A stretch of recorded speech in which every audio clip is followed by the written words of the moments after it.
Hey guys, it's Friday 1940 here. Today we are taking a look at the BVR Instant Action mission for the F-14.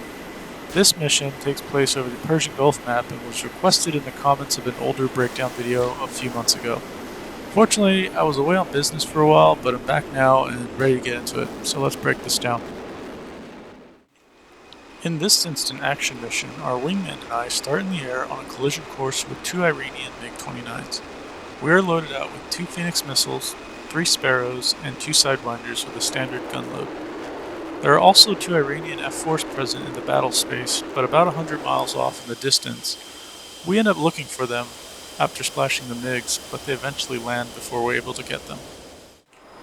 As always, I start off by putting my VDI into TV mode and my HSD set to TID. Off screen, I also set my AFCS roll stability augmenter to off in case we start dogfighting. We can see on the TID that a bandit is ahead of us, and with that in mind, I set the master arm to arm and change our gun rate to high. You'll want to use high for air-to-air engagements and use low for air-to-ground strafing. Alright, we've got a lock, we have our Phoenix missile selected. I'm going to accelerate using afterburner and start a gentle climb.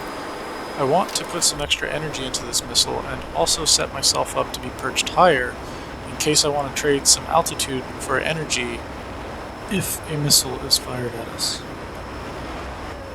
Alright, as we climb, let's talk about 2.7. Aside from the amazing clouds that you got, another great update that I like, at least in the Tomcat, is Gesture will now give you speed callouts when the aircraft become within visual range of each other. So you'll see that in this video as we close on one of the surviving MiGs. He'll start calling out the speed, which is so helpful.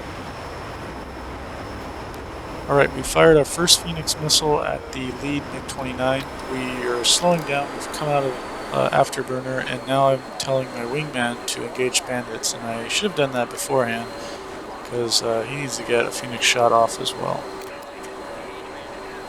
One thing you shouldn't be doing, which is what I'm doing right now, is just constantly looking over my shoulder and watching my wingman. I kind of have AI trust issues here, and I wanted to make sure he's actually firing before I started to get really focused on the fight. After I see our wingman fire his Phoenix missile, I ask Jester if he can lock the target again. Jester can't, and then I kind of look at the screen and I see that we are probably within 20 miles of each other, so I switch over to the pilot automatic lock-on mode, or PAL mode, which will do the automatic scan.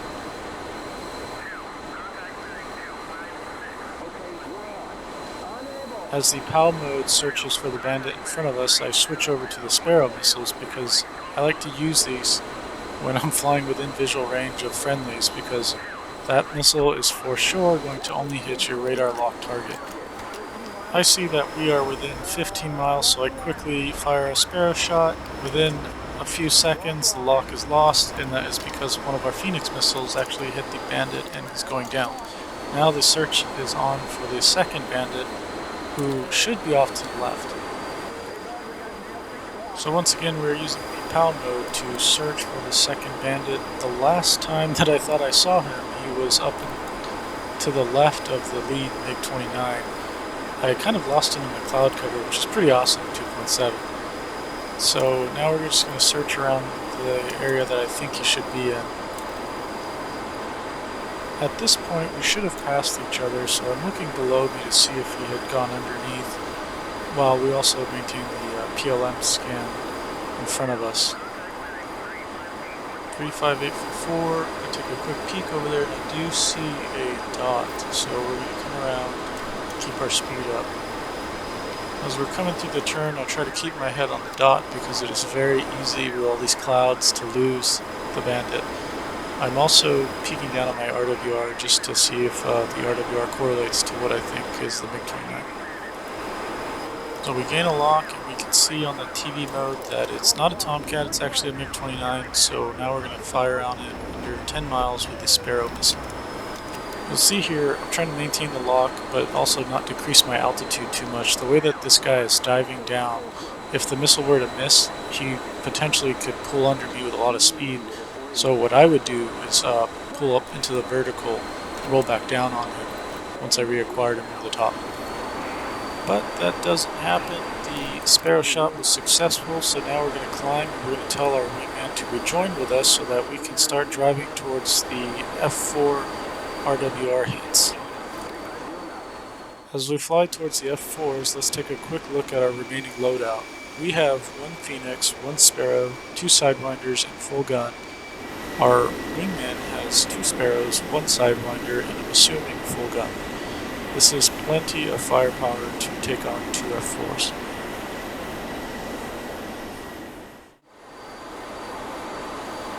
After some time, the F-4s disappear from the RWR. I assume that this is because they've landed. So I cheat and use the F10 map, and I do see that they actually have landed, unfortunately, so we won't be mixing it up with them.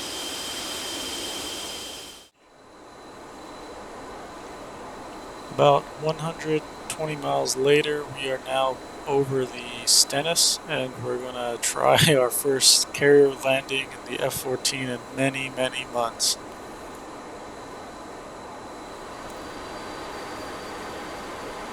I told the wingman to return to base and he ended up cutting me off, so we're just going to follow him in and you'll see this atrocious landing, but at least it'll be done with beautiful clouds in the background.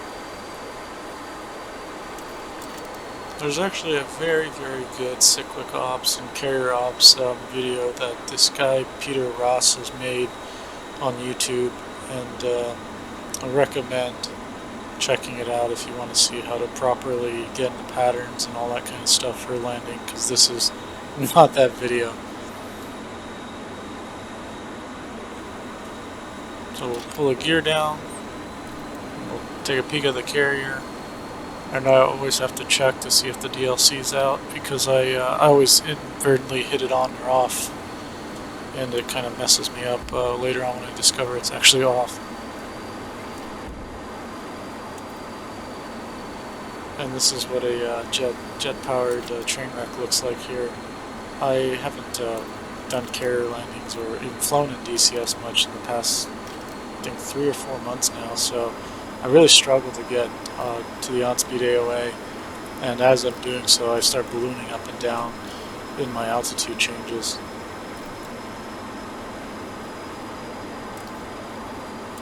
So I definitely need more practice in the landing department here with the Tomcat right now.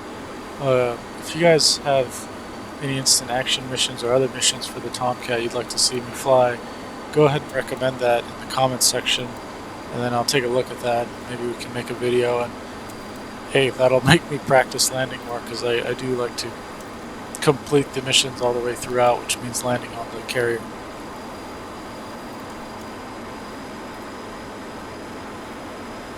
I just have to say that looks so cool, seeing the wingman come around like that, getting lined up to start landing.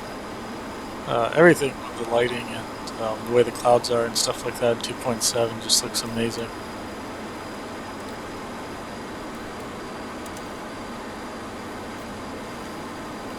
Alright, we'll go ahead and start our turn in.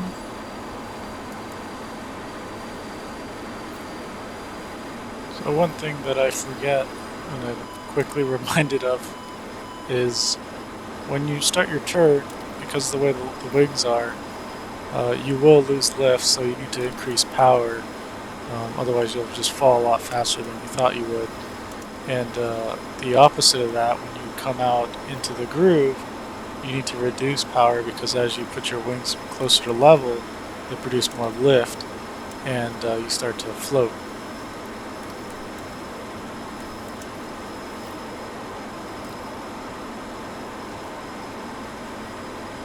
A quick DLC paranoia check just to make sure it's still up. Now I had the power on because I thought as I was turning that I was a little too low. I was trying to keep it between 350 and 400. Once my wings come level, you'll just see me balloon up, and that kind of messes up everything.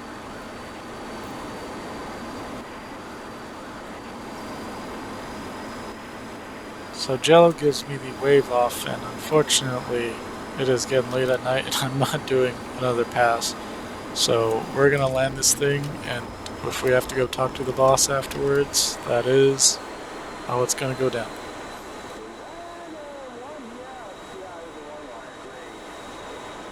So aside from the landing, I think we did pretty good. We downed 2 MiG-29s and our wingman and I survived.